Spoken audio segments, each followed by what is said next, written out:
Well, the charity itself was established in the 1960s. The Women for Women Challenge was started when we started to raise money for the building in which the charity is now housed, the Institute of Reproductive and Developmental Biology, which is the largest building of its kind doing this kind of research in Europe. We needed to raise about £30 million, and we also realised that we were promoting women's health and using a large number of women scientists. And then it was suggested that we might have women-only cycle rides. So it really became Women for Women for Women. It's women cycling for women scientists to do research for women's diseases. So technically speaking, it should be Women for Women for Women, but Women for Women sounded easier, and that's actually how we stuck with that name. So I wanted to do something for charity, so it decided that Robert Winston's Women for Women rides covered everything that was dear to me. So I went to Cuba, and since then it's just been phenomenal. The Cuba ride was life-changing. Did what I could on it, got in the bus a lot, got off the bus, but it was so inspirational. The women that were there all helped you, everybody helped everybody else. 10 years on, we've raised close to £4 million from the cycle rides. Cycle China has attracted over 350 women to be on one of the toughest challenges of their lives. I mean, I find it tough because I'm not fit enough, and I should really be doing more exercise, and I'm sort of probably getting on a bit too. But it gets tougher during the course. The last couple of days are much tougher. It's much hillier. But I think just continuous pedalling for 70 kilometres isn't easy. So yes, I don't think it's got to be tough because it is a challenge. I did India 4 years ago, and I wasn't going to do another one, but my husband paid for my registration fee for a Christmas present.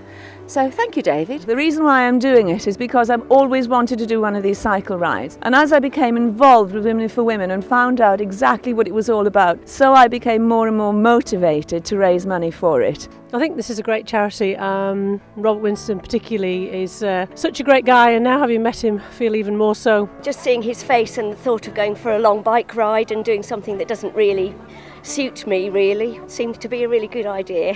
Genesis has about 130 scientists working for it, of whom about 65% are women. We're very proud of the fact that many of our team leaders are women. We see it very important to promote women in science, which is what the Women for Women appeal that Genesis runs is about. I'm doing this because about 6 years ago I did my very first challenge, which was on the Nile. I was extremely unfit. My last child was about 3 years old and I needed to get out and do something for myself. About 4 years ago, some of my friends got breast cancer, and it kind of makes you think about what your life's all about. Having witnessed my brother and sister-in-law for many years going through fertility treatment and failing, and me myself having 4 healthy children, albeit having suffered 2 miscarriages, but managing to produce a family within 5 years of my own, I did feel once I knew about the charity and having also followed it on the television, so I knew exactly what it was all about, I just felt maybe it was time to give something back. I took up this challenge because I have had 3 miscarriages. I went through all the difficulties that Robert Winston explained about people not taking it very seriously, finding it very difficult to get any answers.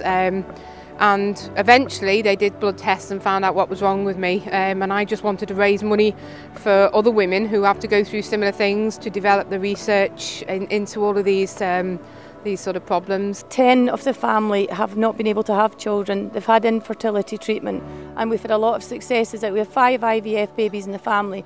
So I wanted to do something for charity, so it decided that Robert Winston's Women for Women rides covered everything that was dear to me. I'd had 2 premature babies, one born 7 weeks early, and spending a lot of time in special care and seeing a lot of the premature babies that were there and the special care they needed, and the stress and the distraught parents made me realise that we needed to do a lot more work to try and prevent this thing happening. I do it because I think so many women have different problems that we need to keep going into research for all the problems they have. I decided to do Women for Women Cycle China because of some problems that I've had having babies. I'm blessed enough to have one little girl called Ella, who's 7.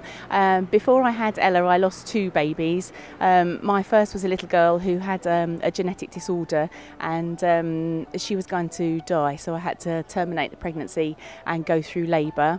Then I had a miscarriage at 12 weeks, and then my husband and I decided to have another baby, and and we went on to sadly lose 5 more to miscarriage, which has remained unexplained.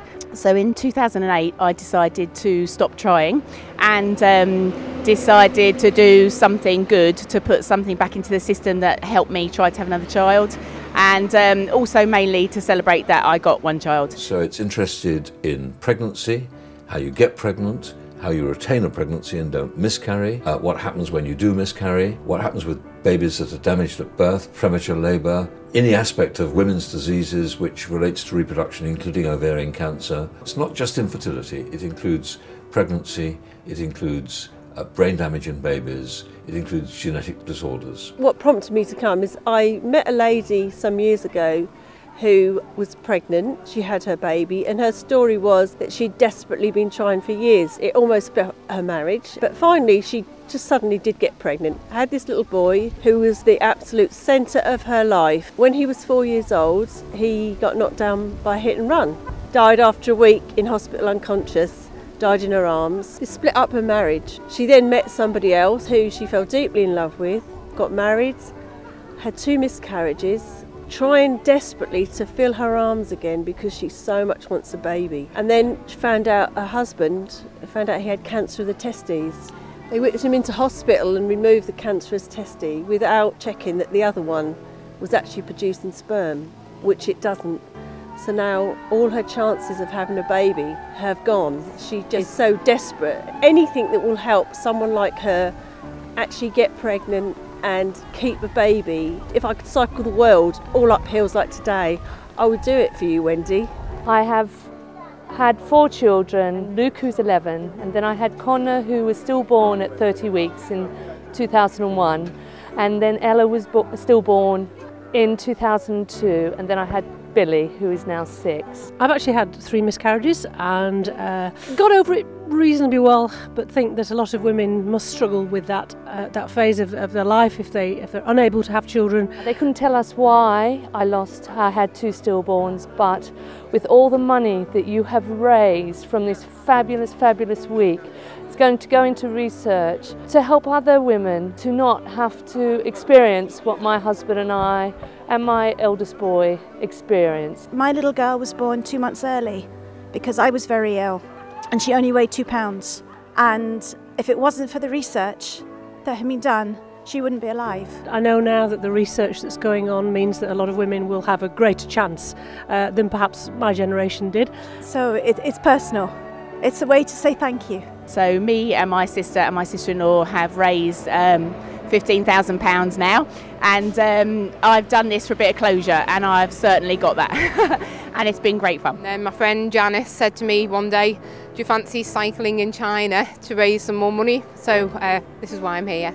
The research that this charity supports is so important, and I guess that's why we'd really picked this charity and this challenge. And I got hooked not just on the ride, but on the sharing with the women that we're doing it with, and more importantly, knowing that the money we're raising today is going to help healthy families, which is just something that's very close to my heart. I cycled Egypt and realised that you could do ever such a lot. I did some car boot sales and raised some money that way. People have been very kind, and you know, £25 here and there mounts up. I think it is the best thing that I could have done. It's been great. It can be done easily, and all I'd say to anybody is go for it. If you want to come and enjoy the challenge, the fundraising is just as easy as the training.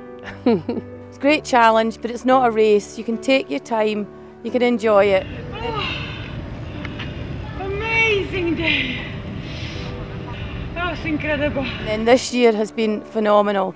So next year I'm going on to do Vietnam and Cambodia. I personally want to thank each and every one of you for doing this ride and for raising money for this very special charity. So from the bottom of my heart, I want to say thank you very much for raising all the money that you have. And some of you women, the age you are and what you have endured this week, you have really got so much admiration from me. Thank you very much.